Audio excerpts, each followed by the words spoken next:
मान अमान यो तुल्य मित्रारिपक्षयो सर्वारंभ परित्यागी गुणातीता स उच्यते। जो मान और अपमान में सम है, मित्र और वैरी के पक्ष में भी सम है, एवं संपूर्ण आरंभों में कर्तापन के अभिमान से रहित है, वह पुरुष गुणातीत कहा जाता है।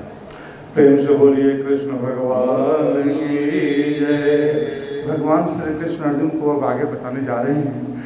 कहते हैं कि गुणातीत पुरुष जो स्थित प्रज्ञ पुरुष है, जो परमात्मा ब्रह्म को दीदार कर लिया, ब्रह्म ज्ञानी हो गया, उस पुरुष के लिए बता रहे हैं कि मान और अपमान को तुल्य मानकर समभाव स्थित रहता है, समभाव में रहता है।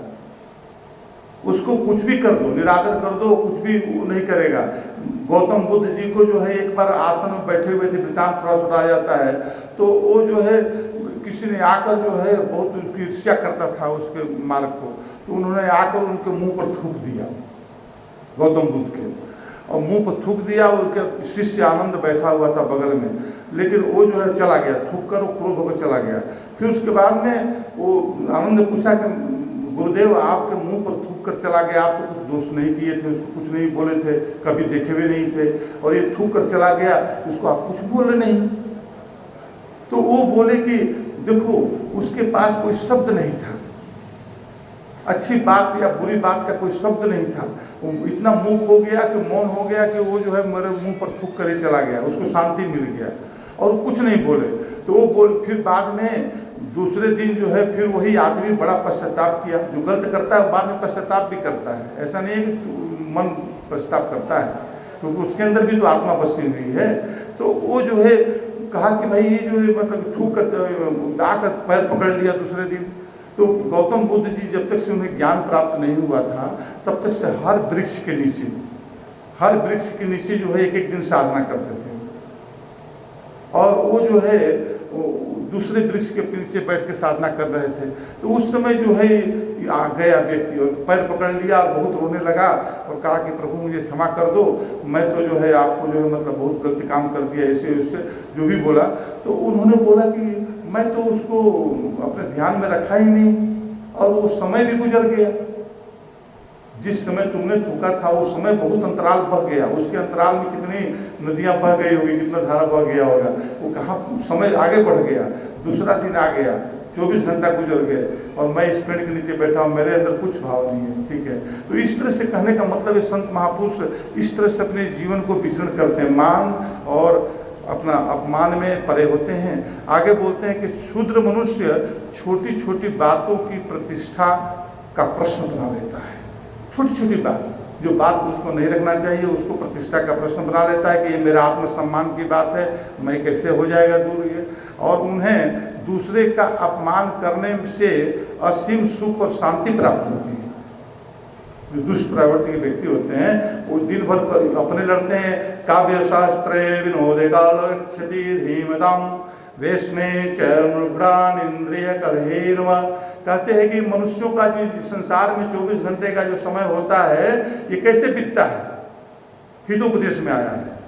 तो उसमें बताया गया है कि काव्य शास्त्र विनोदे कालो गच्छति धीमताम, वो अपने समय को काल गच्छति, काल को जो है लेके चलता है। कैसे?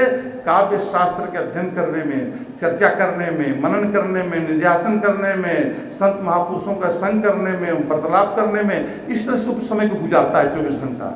लेकिन बताते हैं कि काव्य शास्त्रे विनोद कालो गच्छति धीमताम वैष्णव चरण मुखरान इंद्रिय कलहेनवा। और मूर्खों का समय कहाँ बीतता है, कैसे बीतता है? इसके लिए शास्त्र कहता है कि मूर्खों का समय 3 चीजों में बीतता है। निद्रा में वो ज़्यादा एक समय से सोना होता है, उस समय से ज़्यादा सोने की कोशिश करता है, वो प्रभाव रहता है तमोगुण का, इसलिए वो सोता है। तो वो निद्रा में बीतता है, व्यसन में बीतता है। निद्रा से जगा तो व्यसन उसके मन में आ गया कि हम जो है कोई अयासी वाला काम करें, कि चलो आज ये करते हैं, आज ये उत्सव मनाते हैं, इस तरह से सांसारिक उत्सव, और वो व्यसन में जाता है। और तीसरा जो है वो कहाँ जाता है? तो कलह में।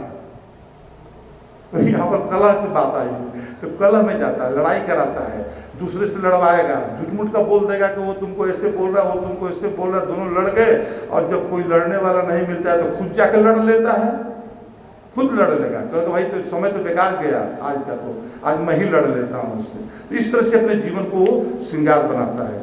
आगे बोलते हैं कि मैं महान हूँ, मैं बुद्धिमान हूँ, अन्य सब शूद्र हैं, मूर्ख हैं, इस तरह की बातें जो लेकर रखता है मन में, कि कभी गुणातीत नहीं बन पाता है।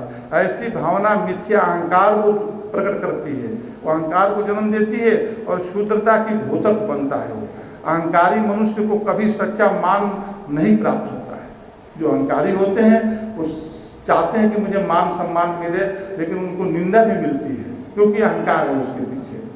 हाँ, तुम्हारे सामने भले ही कुछ ना बोले, बाद में तुम्हारा जो है अहंकार में आपके अहंकार को जो निंदा ही बनाएगा। आगे बोलते हैं कि अहंकार से उत्पन्न द्वेष, अहंकार से उत्पन्न द्वेष और घृणा का विष मनुष्य के मन, बुद्धि और स्नायु तंत्रों को तथा देह को नाना प्रकार के रोगों से ग्रस्त कर देता है।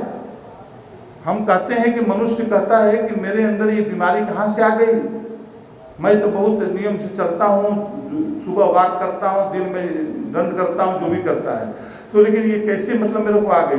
तो ये जो है क्यों आई, कि इसके कारण बताए हैं। कहते हैं कि अहंकार जब मनुष्य के अंदर जब भर जाता है तो द्वेष और घृणा का विष बन जाता है, द्वेष का विष और घृणा का विष बन जाता है। और मनुष्य के वो विष क्या करता है कि मन, बुद्धि और स्नायु तंत्र, उसकी चेतना शक्ति पर भी वो प्रभाव डालता है, और वो देह को नाना प्रकार के रोगों से ग्रस्त कर देता है। हमारा देह स्वस्थ है, हमारा मन स्वस्थ है। हमारा मन जो स्वस्थ नहीं है तो देह शरीर भी स्वस्थ नहीं होगा। मन सूक्ष्म है और शरीर स्थूल है। स्थूल का जो है स्वस्थता सूक्ष्म की स्वस्थता पर डिपेंड करता है। तो ये हमें ये बात को बताकर आगे बता रहे हैं कि मनुष्य को भीतर अहंकार के रूप में बैठा हुआ उसका महान शत्रु उसे उद्विग्न करता है, उसे असहनशील, कठोर और कटु क्रोधी बना देता है। वो हमेशा क्रोध करता रहा, जहाँ मान सम्मान के खिलाफ में आया वो क्रोध पैदा कर लिया, घृणा करना शुरू कर, जहाँ पर विकारों को वो प्रभावित करने लगता है। अहंकारी मनुष्य कभी महान नहीं होता, कभी महान नहीं होता। कहते हैं कि महापुरुष स्वयं अमानी होकर दूसरे को मान देते हैं। मनुष्य जो ऊंचे कैटेगरी के होते हैं तो दूसरे को मान देते हैं, अपने मान नहीं खोजता है। मूर्ख जो है अपना मान खोजता है कि मेरे को कहाँ मान मिले। और जो संत महात्मा होते हैं, गुणातीत होते हैं, वो दूसरे को मान देते हैं, दूसरे को वो जो है इज्जत करते हैं। वो कोई इज्जत ही नहीं करता, वो सोचता है मन में कि मैं ही कुछ नहीं करता। ऐसा नहीं होना चाहिए, यही बता रहे हैं यहाँ पर। आगे बोलते हैं गीता के अमानित्व के ज्ञान का प्रथम साधन अथवा ज्ञानी का प्रथम लक्षण कहा गया है।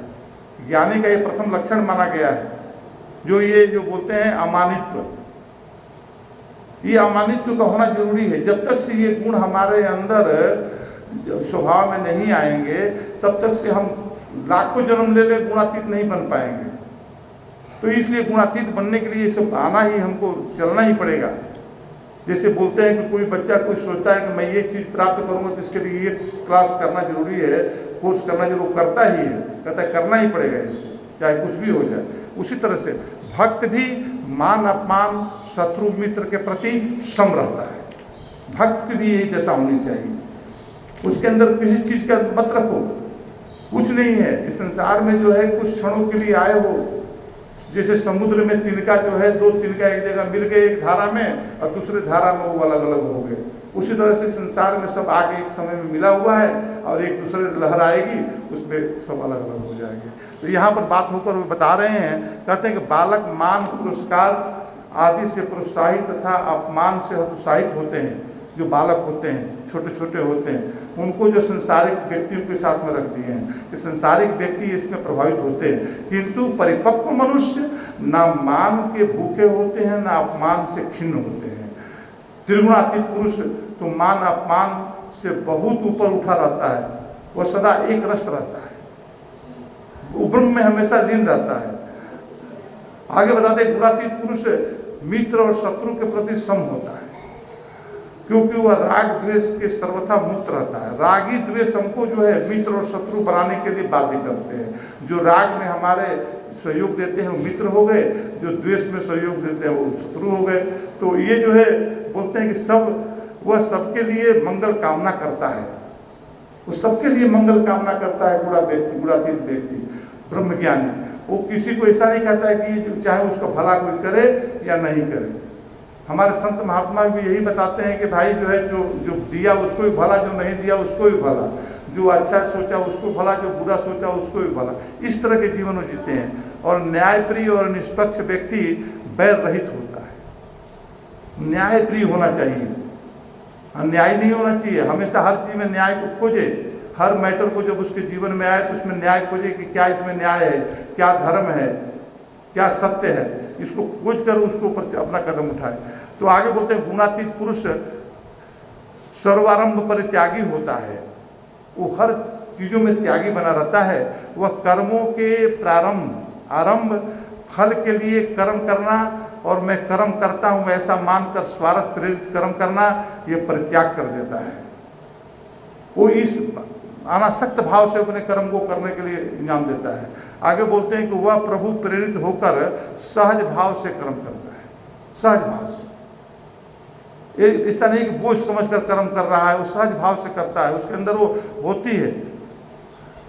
और कहते हैं कि साधारण मनुष्य काम संकल्प से प्रेरित होकर तथा त्रिगुणातीत पुरुष शिव संकल्प से प्रेरित होकर, शिव संकल्प, यहाँ पर शिवत्व की जो बात आई है ये ब्रह्मत्व की बात है। शिव ही ब्रह्म है, ब्रह्म ही शिव है। तो इस शिव को यदि हम शिव रूप में, जो शंकर जो है साकार रूप में शंकर का रूप है, लेकिन शिवत्व रूप में शंकर जो है निराकार रूप में है। तो वही जो बोलते हैं कि इस शिवत्व जो है शिव संकल्प से प्रेरित होकर, परमात्मा प्रेरित होकर और सहज भाव से कर्म करता है। त्रिगुणातीत पुरुष सर्वथा निर्विमान निर्हंकार होने के कारण, निरंतर पर ब्रह्म परमात्मा में सन्निश्चित रहने के कारण जीवन मुक्त होकर ब्रह्म स्वरूप हो जाता है। इस तरह की बातें बोल रहे हैं, आगे बता रहे हैं।